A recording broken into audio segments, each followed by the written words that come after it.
that I can't believe we haven't talked about yet today, and we've already had a full day, but I can't believe that no one has said anything about the Yankees. A little disappointing, but I'll make up for that. It has been so exciting watching their run over these last few weeks, hasn't it? In fact, Christian, my son, and I were sitting in the stands when Aaron Judge broke the all-time rookie record, and then we watched him add to that day. It's pretty exciting. I talked to Willie Alfonso this week, the Yankees chaplain, and just as an aside, I didn't plan to say this. He just talked about what a great guy Aaron is and what a meaningful time they're having in chapel and so on. Nonetheless, part of what I love about this run the Yankees are on is how much they clearly love each other. It's interesting to watch a team become a team. You know, a team isn't just a group of players, right? But at some point, there's something magical that happens when it's right, where the team becomes a team and the players, they start playing for each other, right? And one of the ways this is demonstrated is by this thumbs down sign the Yankees are giving to everybody. Are you paying attention to this? I mean, surely you're not just sitting around mourning the Mets, right? Because you're going to have a long life. But surely that's not the deal. So you notice when one of them does anything right, they look at the dugout and they give the thumbs down sign. It's because this guy, a Mets fan, was standing in the middle of a whole lot of Yankee fans. Todd Frazier, the Yankees' third baseman, hit a home run, 3-run home run, and everybody's going crazy except this Mets fan. He's sitting there going thumbs down. And so ever since then, the Yankees have started giving a thumbs down to everything good that happens. And it's a lot of fun. You get this sense they love being a part of the team. There's nothing really as special as being a part of a great team. Peter Senge, in his classic, The Fifth Discipline, wrote, "Most of us at one time or another have been a part of a great team, a group of people who functioned together in an extraordinary way, who trusted one another, who complemented each other's strengths and compensated for each other's limitations, who had common goals that were larger than individual goals, and who produced extraordinary results. I have met many people who have experienced this sort of profound teamwork," Senge writes, "in sports or in the performing arts or in business. Many say that they have spent much of their life looking for that experience again." So Christian and I, again, our youngest child, second son, have been watching the Yankees over this last couple weeks during this run, and we're watching this team thing, and I said, what's the best team experience you ever had? And he said, without hesitation, it was PAL baseball when I was like 7, 8, 9, 10 years old. And of course, I remembered that team. I was at I assume every game unless there was an emergency. And it was just a group of little kids who loved each other. And they had so much fun playing with each other. And Christian went on to become a all-state quarterback and Essex County basketball player, and played college football and so on and so forth. But his fondest memory is being a little kid with a group of guys that he loved playing ball with. And the fact is that we are wired to enjoy accomplishment when we accomplish it with people we love. It's one thing to enjoy it by yourself. It's another thing to enjoy it with a group of other people when you're playing for one another, if you please. Now, we're in a series about miracles. And many of us are, I hope, praying and announcing and prioritizing and fighting to see some beyond normal thing happen in our lives. Something beyond what could happen in our normal human power.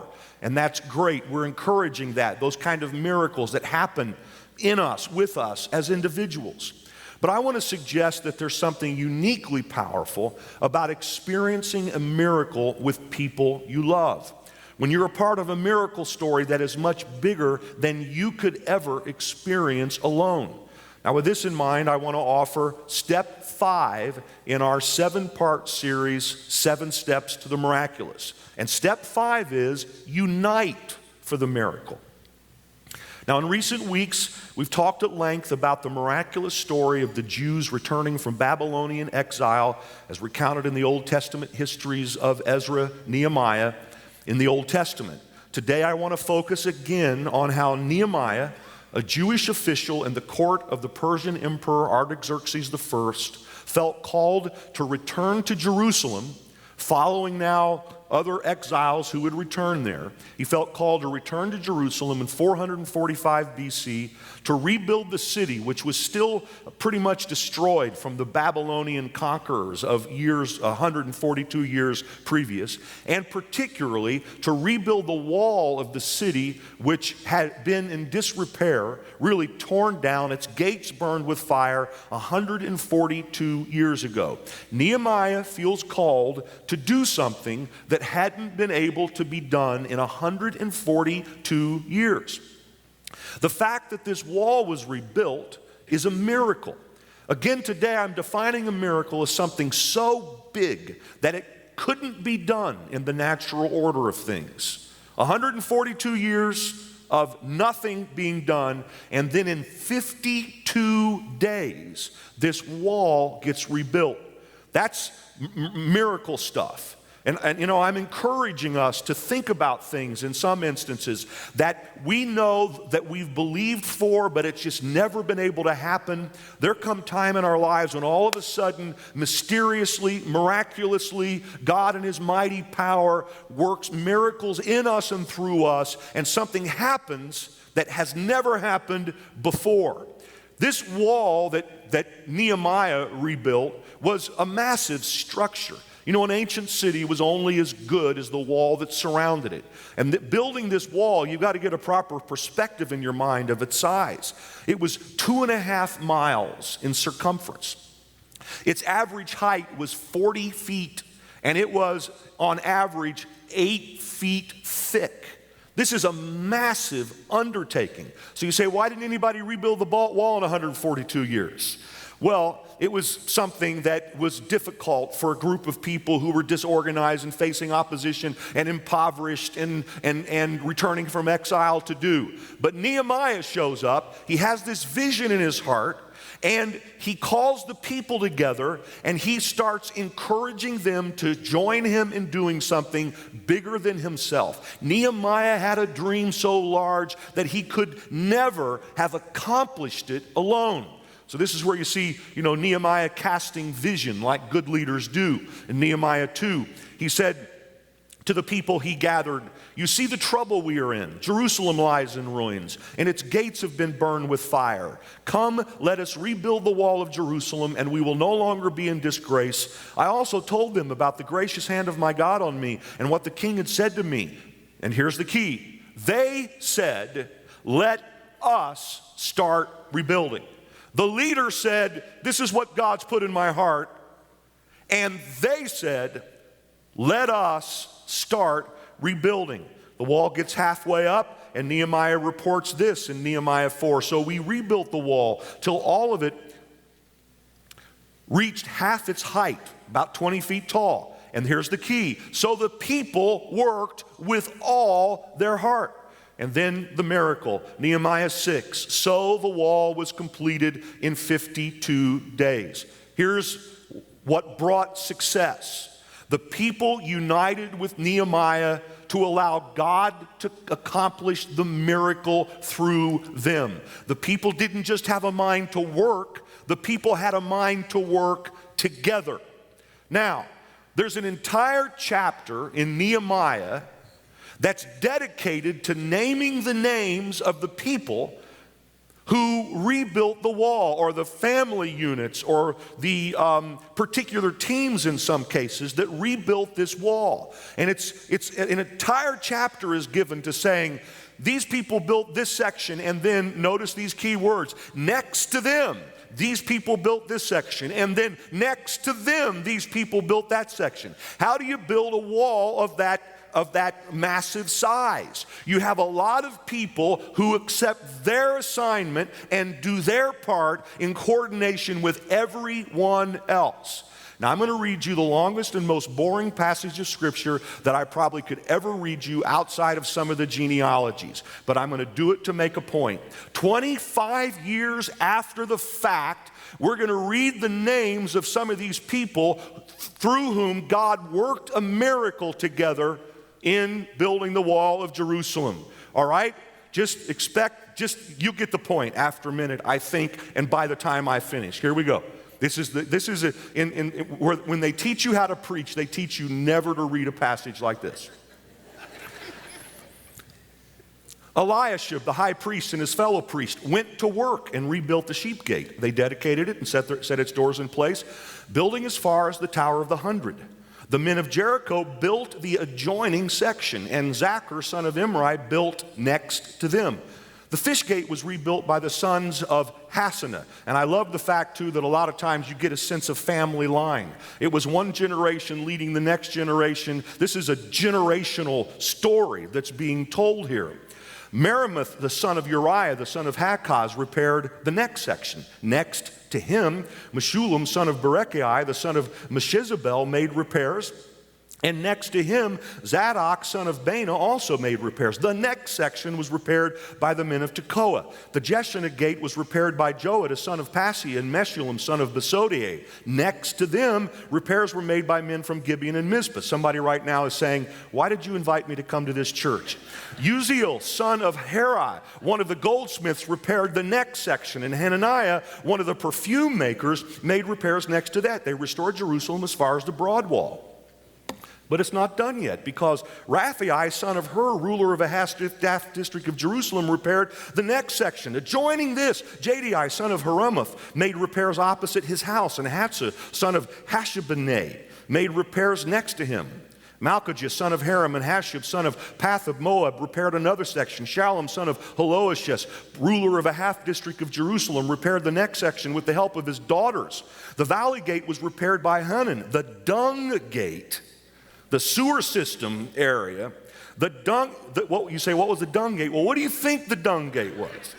The dung gate was repaired by Malchijah, son of Rechab. The fountain gate, which would have been a lot more pleasant after the dung gate, was repaired by Shallun, son of Kolhazah. Beyond him, Nehemiah, son of Azbuk, made repairs up to a point opposite the tombs of David, as far as the artificial pool in the house of Heroes. Next to him, the repairs were made by the Levites. Beside him, Hashabai carried out repairs for his district. Next to him, the repairs were made by their fellow Levites. Next to him, Ezar, son of Jeshua, repaired another section. Next to him, Barak, son of Zabbai, zealously repaired another section. Next to him, Meremoth, son of Uriah, the son of Hakaz, repaired another section. The repairs next to him were made by priests from the surrounding region. Beyond them, and I'm going to stop because it goes on another half chapter. Do you get the point? This person did what they were assigned to do, but they didn't do it alone. Because next to them, somebody else was doing what they were supposed to do, and this part of the work was joined to this part of the work. And after 2.5 miles of people accepting their responsibility, 2,500 years later, we name the names, not just of the leader. Nehemiah gets all the credit, but Nehemiah couldn't have done anything unless this person would have said, we're with you. We're going to do this together. What's my part of this responsibility? And a miracle happened because the people were united in this work. These are the people who wrote this miracle story. It's estimated that there were 1 million people in Jerusalem and surrounding suburbs, mostly in the surrounding suburbs. But these people who are named here, they're the ones who stepped up and said, we're going to participate in this miracle with you. And these are the people who experienced the joy of being next to one another. See, we must each have a vision of life that celebrates and intentionalizes the beauty and efficacy of living the miraculous with people we love. One of the most beautiful things about Christianity is that we are joined together through the church. Paul wrote to the Ephesians, you are no longer strangers to God and foreigners to heaven, but you are members of God's very own family, citizens of God's country, and you belong in God's household with every other Christian. Paul told Timothy that God's family is the church of the living God, the pillar and foundation of the truth. Christianity was not meant to be lived alone. It must be lived in relationship with other believers. Paul told the Romans, none of us lives for ourselves alone, and none of us dies for ourselves alone. Rick Warren wrote something simple, but he said it so well. Over 50 times in the New Testament, the phrase one another or each other is used. We are commanded to love each other, pray for each other, encourage each other, admonish each other, greet each other, serve each other, teach each other, accept each other, honor each other, bear each other's burdens, forgive each other, submit to each other, be devoted to each other. Those are all from the New Testament, and many other mutual tasks. This is a biblical membership. These are your family responsibilities that God expects you to fulfill through a local fellowship. And then Warren asks, who are you doing these things with? Look, folks, and especially those of you who are relatively new to us, we're so glad you're here. I hope that you'll have a vision of what it means to experience your spiritual journey in the company of other people. You need to know who you're next to and see your life in the context of all of our lives with God together. Don't just come to church. Be a member of the family. Make sure that whatever you're doing in your life, that you understand what you're a part of and that you give yourself to it. Our life with God as individuals multiplies in beauty when we intentionalize living in relationship to other believers. So just to be very simple, here in a few weeks, December 2nd, a Saturday morning, just for a few hours, we have our next Welcome to the Life event. And that's the event where we invite people who are new to us or folks who've been here for a while and just haven't done it yet to come and to learn more about who we are, how you can get involved. It's a marvelous experience. At some point, if you're attending church here, you need to take some steps like that so you can know who you're next to and understand what you're a part of. It will expand your life. And then you need to get involved in a life group. Get involved serving on a life team. It'll make a powerful difference in your life and on what all of us are doing together. This being next to each other isn't just beautiful, it's also efficacious. In other words, it works, it accomplishes something. Life was designed so that our individual accomplishments are multiplied in their success when we live in united effort with others. The wisest man who ever lived wrote in Ecclesiastes, though one may be overpowered, two can defend themselves. A cord of 3 strands is not easily broken. In Deuteronomy, we learn that one can chase 1,000, but 2 can put 10,000 to flight when God is on our side. Jesus said, truly I tell you that if 2 of you on earth agree about anything they ask for, it will be done for them by my Father in heaven. And then he goes on to say, for where 2 or 3 of you are gathered together in my name, there am I in the midst of you. The fact is that God designed that there is a multiplicative power in doing something together. Part of this means that each of us as individuals have to see ourselves as part of a larger team. Now, this is true as it concerns the family. This is true as it concerns our work. Most of us are not working alone. Most of us are working, even if from our home, somehow connected with other people in some way. What many of us fail to understand is how our giving ourselves to the larger purpose helps us to be more successful in our lives. Everything about life says that when the team wins, I win. Part of the beauty of the Nehemiah 3 droning on that I just did, that in that rhythm of who did what next to who and what happened, is that sometimes it says that so-and-so repaired the wall next to their house or adjoined to their house. I really like the idea that there were people who saw a connection between their thing and the larger thing. People who are wise see their lives in this kind of perspective. It's never just about your house. It's about your house, and it's about your house joined with something larger than just you and your stuff. Management professor Adam Grant categorized the main players in the workforce as givers, Matchers and takers, self-explanatory, but the giver is the person who shows up at work, and they're the ones showing up early, staying late, doing things for other people, sometimes covering for another teammate who's sloppy at their work. They're the giver. They're the one who's always asking, how can I serve you? The matcher is someone who lives quid pro quo. You help me, I'll help you. Let's help each other. You scratch my back, turn around. It's that kind of a thing. And then there are takers. Self-explanatory, right? We all know takers. They're the ones who are always having it done for them. They whine and complain if they have to somehow do something because someone else needs them to do it and they're inconvenienced by it all. Listen, if you are a taker, if you are a whiner, what I ask is that you repent and don't tell anybody you're from TLCC, because that's not the Jesus way of living. Followers of Jesus are always the givers. See, we know, listen guys, at work you have to be the giver. You have to. All right? That's what Jesus would do. That's how he would live.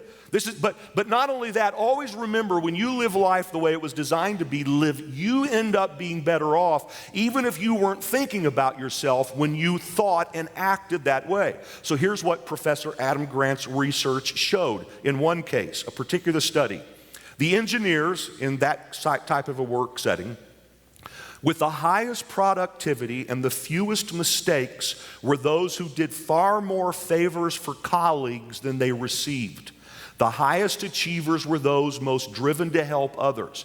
Counterintuitively, it was the person who sometimes left what they were doing to help somebody else with what they were doing who ended up having more success with what they were doing. This is the way life is designed to work. One more story and then we'll dig in a little deeper. And here it is. I've mentioned in the past a wonderful book called The Boys in the Boat. It's the improbable, intimate account of how 9 working class boys from the American West surprised the world in the Olympics of 1936 in Berlin in the sport of crew. At that time in the United States, the 20s and 30s, crew was as popular a collegiate sport as baseball or football. The names of the guys in the successful crews would be on people's lips just as much as a little later perhaps Joe DiMaggio's would. And that's the way that it was. Typically it was the Ivy League, northeastern kind of schools that were more successful at crew. But there's a little college, I believe it was Washington, where these underprivileged kids really became incredibly successful at this sport. And the book is centered around a young man named Joe Rance. He had no family, he hadn't come from much, and he was having trouble trusting his team and giving himself to the team. Tremendously talented, but difficult giving himself to the team. The legendary coach George Pocock tapped Joe on the shoulder, told him he wanted to speak to him before the race, I believe, that would determine whether or not they were going to go to the Olympics. A couple paragraphs, but it's worth it. He told Joe that there were times when he seemed to think he was the only fellow in the boat, as if it was up to him to row the boat across the finish line all by himself. When a man rowed like that, he said, he was bound to attack the water rather than to work with it, and worse, he was bound not to let his crew help him row. He suggested that Joe think of a well-rowed race as a symphony and himself as just one player in the orchestra. What mattered more than how hard a man rowed was how well everything he did in the boat harmonized with what the other fellows were doing. And a man couldn't harmonize with his crewmates unless he opened his heart to them. He had to care about his crew. 2 more paragraphs. Pocock paused and looked up at Joe. If you don't like some fellow in the boat, Joe, you have to learn to like him. It has to matter to you whether he wins the race, not just whether you do. Think about the person right now on your team who you may love on some esoteric level, but you don't like very much. You have to, if you want to be successful, you have to learn to like that person. It has to matter to you whether he wins the race, not just whether you do. He told Joe to be careful not to miss his chance. He reminded him that he'd already learned to row past pain, past exhaustion, past the voice that told him it couldn't be done. That meant he had an opportunity to do things most men would never have a chance to do. And he concluded with a remark that Joe would never forget. Joe, when you really start trusting those other boys, you will feel power at work within you that is far beyond anything you've ever imagined. Sometimes you will feel as if you have rode right off the planet and are rowing among the stars. Each of us have to understand that we're not in the boat by ourselves. And if we want to be successful, we have to want the other people in the boat with us to win. We have to care about the corporate thing as much as we care about our individual thing. And when the team wins, we win. This is true of everything in life. The 9 o'clock people clap louder to that, but that's okay. Now, I don't notice. I don't pay attention. It doesn't matter to me. I don't mind. I'm okay. All right. You're patronizing me. That's fine. Now, the rest of my time here, let me give a pastoral talk. Okay, with all that in mind, we'll come back to some of that in a minute. I want to talk to you a little while about the vision that we introduced for our future a couple weeks ago. The concern is always, I know that people have their own needs, their own lives, their own dreams, and I work hard week after week to make sure that I'm showing up here inspiring you to the life God dreams for you. And I try to focus on that. But I understand that part of you being successful in your life with God is us being successful as a church. See, we're not just inspiring you to the life God dreams for you. We're doing that in a certain context. Our mission is to inspire people to the life God dreams for them as we spread His love in ever-widening circles.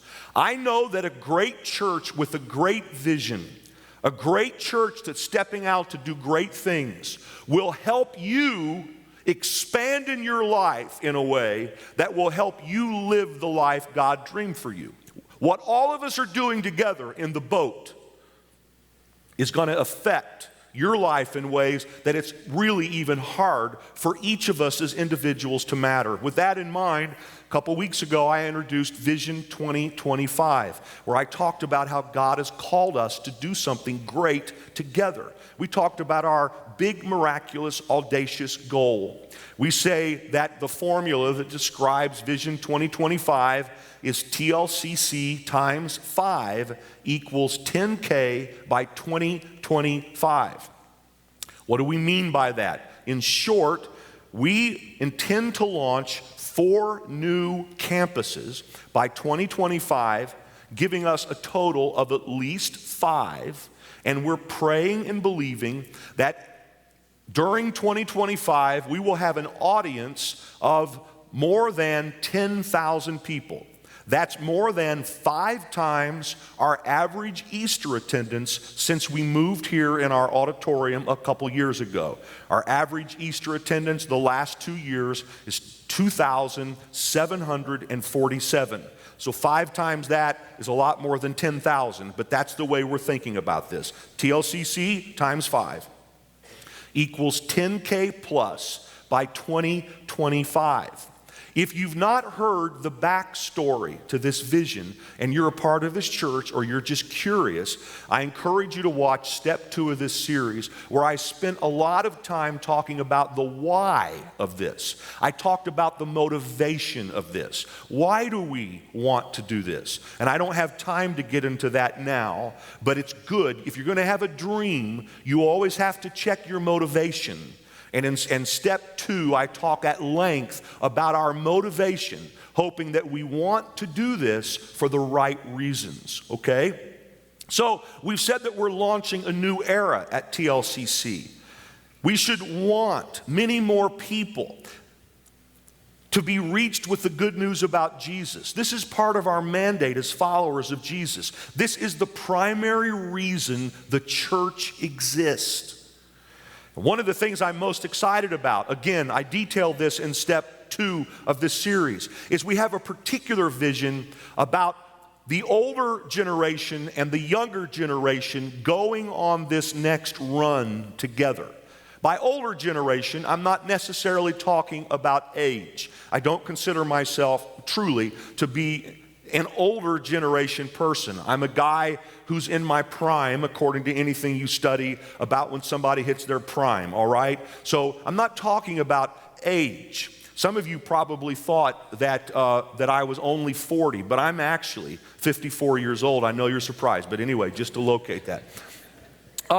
I'm not necessarily talking about older in age. When I talk about the older generation, I'm talking about the veterans here. I'm talking about the people at TLCC who have been a part of this thing as we've grown over the last 26 years now from, 54 people who elected me pastor and no building and no money and all of that, just some beautiful people. We've grown from that to this in the last 26 years. It has been a miracle story. The older generation are the people who've been a part of that story. What a tragedy it would be for our story as a church to have already been written. We're saying to the newer generation, both younger people in terms of age, now, people my children's age in that general area, and people who are new to TLCC over these last few years, we're saying we're getting ready to go on another grand adventure. You can only imagine the adventure that we've been on the last 26 years to get to this place. This is just the foundation. We've just gotten this thing started. We've just gotten set up. And we're saying to the older generation and the newer generation, come on, let's go on a run together and let's see what will happen when one person does their thing next to another person who does their thing next to another person who does their thing. What kind of story are we about to write together?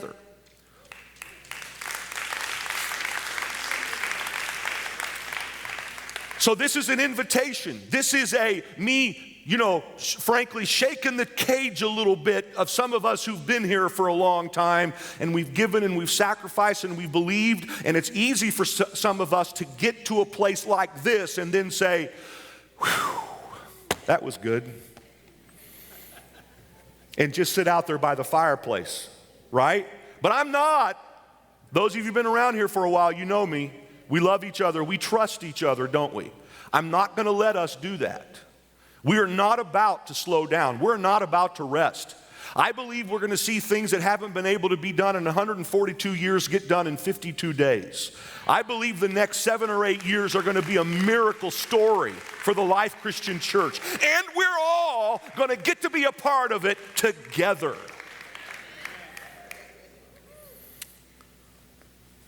Our next major step, let me get practical for a few minutes, is to launch our first multi-site campus by Easter of 2018.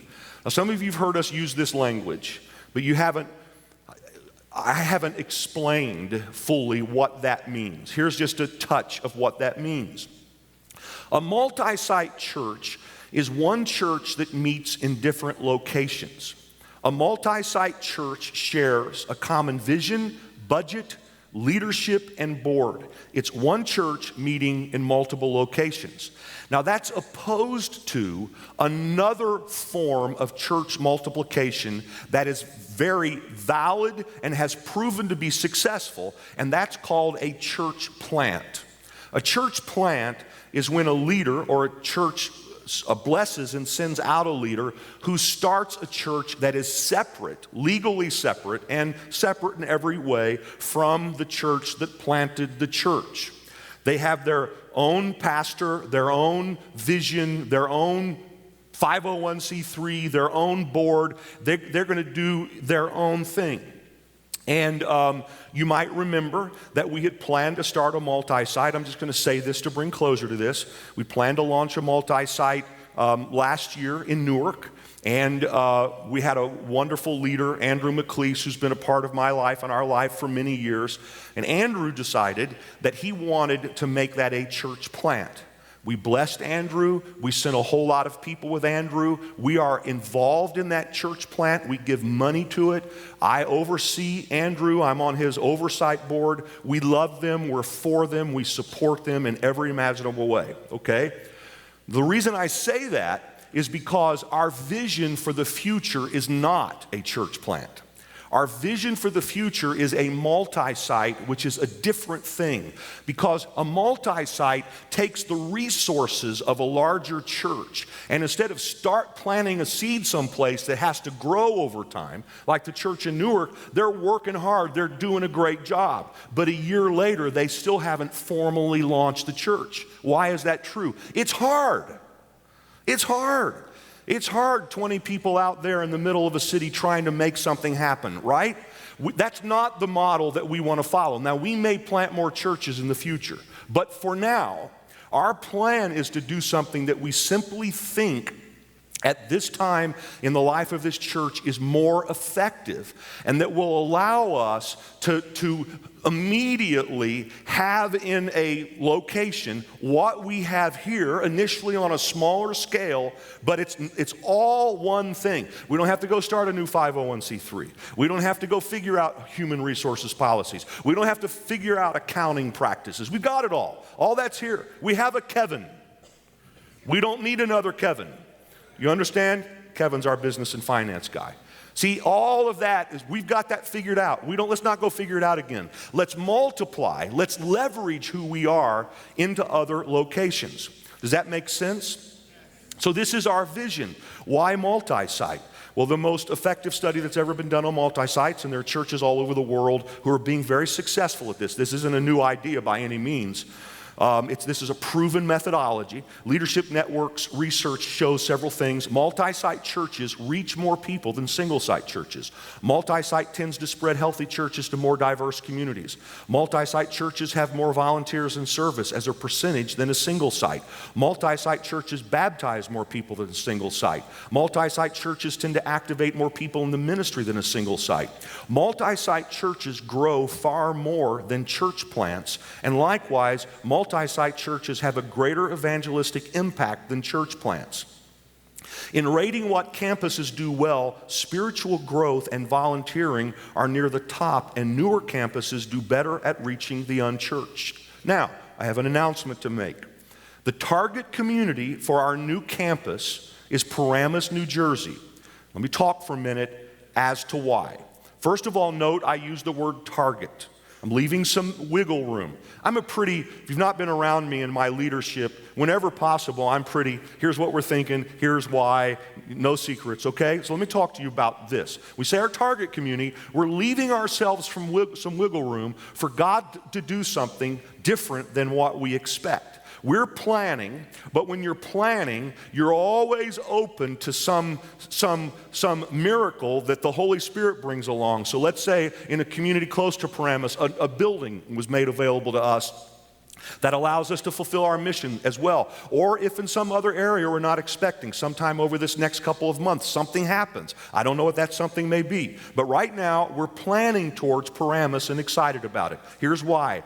The demographics of Paramus are similar enough to West Orange that we feel like we have a strong possibility of truly multiplying who we are there.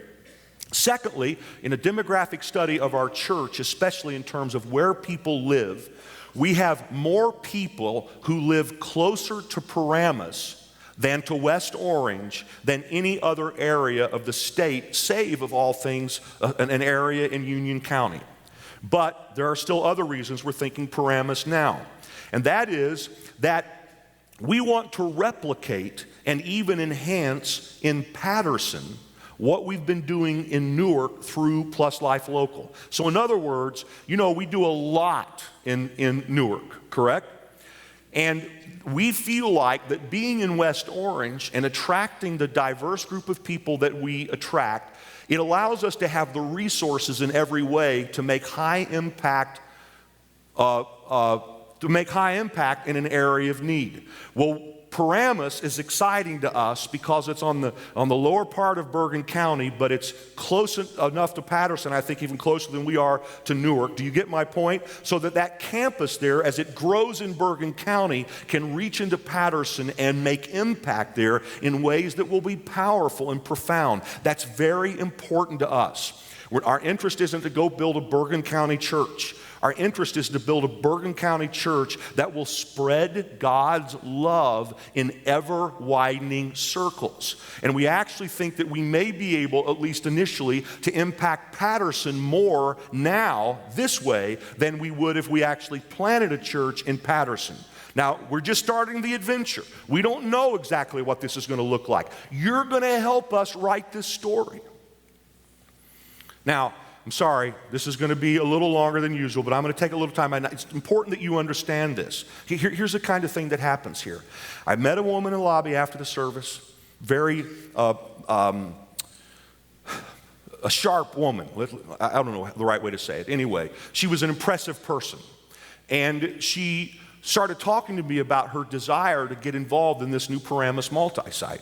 We listened. She talked about some of the skills that she had. I hooked her up with our director of operations, Linda Bittman, who was very excited. She feels called. She's ready. I want to help get this thing started. She says, I live in Jersey City. It's a long trek for me here. Sometimes it's difficult for me to get to West Orange, and Paramus is going to be just right for me. That's going to be my campus, and I'm ready. See, there are going to be a bunch of people for whom this opens up new opportunity. And then she starts to walk away, and she comes back and she says, Pastor, me and my family lived at the Newark Y in the homeless shelter for a while. And your church came in, and you served us, and you helped us so much. And now I want to be a part of what this church is going to do in Paramus and Patterson. Yeah.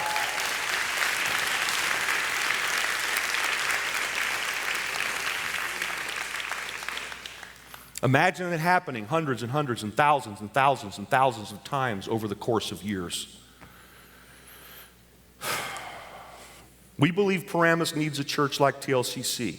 There are good churches in Paramus. We want to bless and serve those churches. We don't think we're the only thing. You know that. That's not who we are. We want to bless and serve those churches. As we survey the landscape of churches in comparison to the population and the unique niche that we think that we can meet, we think we can bring something there that will raise the level of gospel witness in Paramus in a significant way.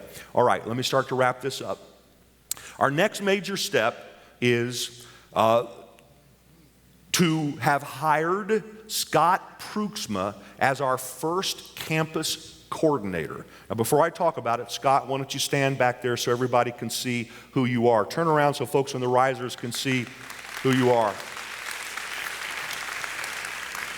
Scott spent his entire life in Bergen County. His family owned a small business there for over 20 years. He was a town councilman in the borough of Midland Park for 14 years, a longtime member and leader at Hawthorne Gospel Church. He comes with their blessings, of course. He also has extensive experience serving the needy in Patterson, including organizing, I think, hundreds of churches to come together for a citywide prayer meeting on an annual basis. Scott's role is to coordinate the logistics of this launch, building teams, getting things in order, finding properties, etc. He's going to coordinate that under the leadership of Rupert Hales, our executive pastor, and the rest of our team. And he also will be spending a couple days a week serving some of our pastoral needs. We need someone like this right now here at TLCC under the leadership of Christian. Our next step will be to hire a campus pastor. Our campus pastor's focus will be overall oversight of this campus under my leadership and shepherding the people there. We're going to have a pastor who's close, who's in the community, close to the people, visiting hospitals, involved in community events, dedicating babies, teaching Welcome to the Life classes. They're going to be there as the face of the place in that local site. So, as we partner together to advance the cause of Jesus in this region, we will each experience a level of fulfillment in our own lives that will supersede accomplishments that would come to us if we were just doing what we do alone. Listen, guys, here's one of the miracle things I've experienced in my life. I may have enjoyed this more than anything in my pastorate to this point, which is just getting started. And that is, I've noticed that if I get up every day and I try to build big people, which if you're around here, you know I do that. I try to bring it every Sunday I'm speaking, and I try to build big people to go out and live the life God dreams for them. But what I notice is when people get big inside, they bring that bigness into what all of us are doing together. And they help the church get bigger. I'm not talking numbers now, but big church is a church that's big in its heart. It's a church that cares about kids in El Salvador and sponsors missionaries in the Himalayas and reaches out to the Newark Y and puts on great worship experiences that help create environments where people can come to know Jesus. It's a big church. It keeps getting bigger and bigger and bigger in its vision. But what happens is, as the church gets bigger, the people get what? Bigger. They get a bigger vision of what is possible in their life. They dream dreams they didn't dream before. They start connecting with God in ways that where all of a sudden they're walking around not just with goals, but big, miraculous, audacious goals. And they get bigger. And then their kids grow up with expectations of life that they wouldn't have had if they wouldn't have been in a K-port that inspired kids to soar and a red line that expected kids to be successful in their lives. Big, the individual. Bigger, the church. Bigger, the individual. Bigger, the church. This, over the last 26 years, has been a big part of the story. So, oh, I forgot this. Time is it? When I'm finished, we're going to close. Just so you know, it's not going to be a song. So everybody knew I might take a little bit more time today. It's rare. It hardly ever happens. But the first service appreciated it. I had a lot of people walk out saying, please preach longer. No, I didn't. I'm kidding. November 5th, we're going to receive the second in our history miracle offering. We're going to receive this offering to seed the vision that I've just talked about. We received one other miracle offering in our history. It was in 2004 when the people of TLCC gave a $100,000 miracle offering as seed money to launch the design phase of what is now the 747 campus. That group of people believed. And they stood up and they said, this is possible. And folks, let me promise you, it did not look possible at that time.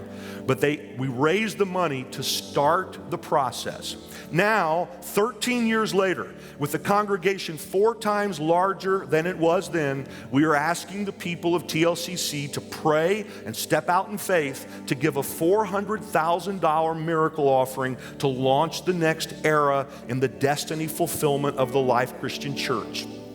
I always try to show up and lead when it comes to giving. And so I'll just tell you this story just so you can know how I'm thinking, because I want you to be thinking in similar ways.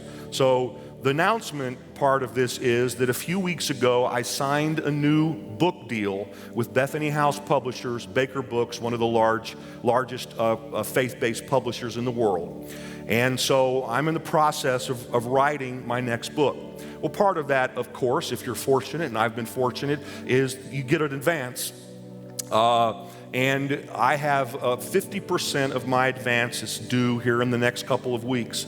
I just asked Bethany to sign the check to the Life Christian Church so that could be the foundation of the offering Sharon and I are going to give to the miracle offering on November 5th. Now, you should know, any book I've ever sold, the church gets a portion of that. We've been in partnership around that, and we use those funds and so on to help advance the mission of the church. But this advance was coming to me, and I'm going to give the first half in its entirety to the Life Christian Church.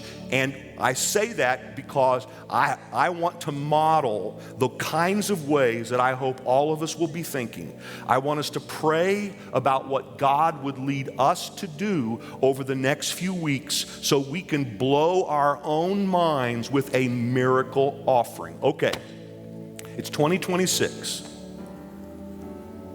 Some of you are saying, yeah, this has been a long sermon. All right. This is honestly, my close. Give me 2 minutes, maybe 3. So many stories. When I cast this vision a couple of weeks ago, there's a young woman sitting in the risers, I believe a 16-year-old, Danielle Russell. Is Danielle here? She was here in the first service. Danielle Russell. If she is, stand up, please. No, she's not here. Danielle's a a young girl, grew up in West Orange. She started coming to Redline a few months ago, not a believer, and she gave her life to Christ a few weeks ago. She's a talented young woman, a great voice, very creative. And as I'm casting this vision, always concerned that people are even paying attention, frankly, you know, that's real. Every communicator's hoping for that. This 16-year-old girl got excited, this brand new believer. And she went over to Amanda Barrios, our Redline Student Ministries director and our worship leader, along with Russ Thompson. And she said, "Amanda, I've got a job." And Amanda said, "You do? You have a job?" She said, "Yes. By 2025, I'm going to be the creative director at one of our new campuses." She said, "Somebody's going to have to be the Amanda in the new campus, and I want to be the creative director." Yeah. And then she started naming other young people in our church, assigning them jobs. See, what's going to happen is when we have 5 campuses, we're going to have 5 bands. We're going to have 5 prayer teams. We're going to have 5 life group leaders, networks. We're going to have 5 life team networks. You understand, we're going to multiply, and part of that is it's going to increase the opportunity for people to get involved in what God's doing in the world in ways that are going to be incredibly impactful to their lives. Some of you are going to have a job as well. So it's January 2026, and we're celebrating the fulfillment of Vision 2025, what happened from October 2017 through 2025. And somebody gets up and reads something that sounds like the long reading from Nehemiah 3. It goes like this. Danielle Russell became creative director of TLCC Jersey City campus. Next to her is Amanda Barrios, worship director at the West Orange campus. Next to her is Russ Thompson. Together with a large worship and arts team of TLCC people from 5 campuses, they have released 2 worship albums that inspire people all over the world. Next to them is Abe and Ruby Thomas. They helped to launch a TLCC campus in Union County. Next to them, Sarah Musial and Stephanie Landry have overseen the growth of K-Port across campus that inspire thousands of kids to soar. Next to them is Jason Caputo, son of Pete and Chilla Caputo, leading Redline in West Orange. Next to him are Josh and Daniel, sons of O and Lucy, leading hundreds of young people in campus ministry. Next to them is Julie Stolte, who leads a partnership with a local church in the Himalayas where the gospel is preached to people who've never heard it before. Next to her, Kirsten and DeBrickashaw Ferguson launched another new Compassion Child Development Center in El Salvador. Next to them, Emmanuel Saki adopted another village in Ghana. Next to him, Olivia Batanzas launched a Dream Center in Patterson. Next to her, Damian Batanzas leads a campus in Manhattan. And Vision 2025 was fulfilled in 8 years. Thousands of people were saved and baptized. Entire communities have been impacted by the gospel. The poor have been cared for. The hungry have been fed. 10,000 plus people have been inspired to live the life God dreams for them as together we spread God's love in ever widening circles, for the people had a mind to work together.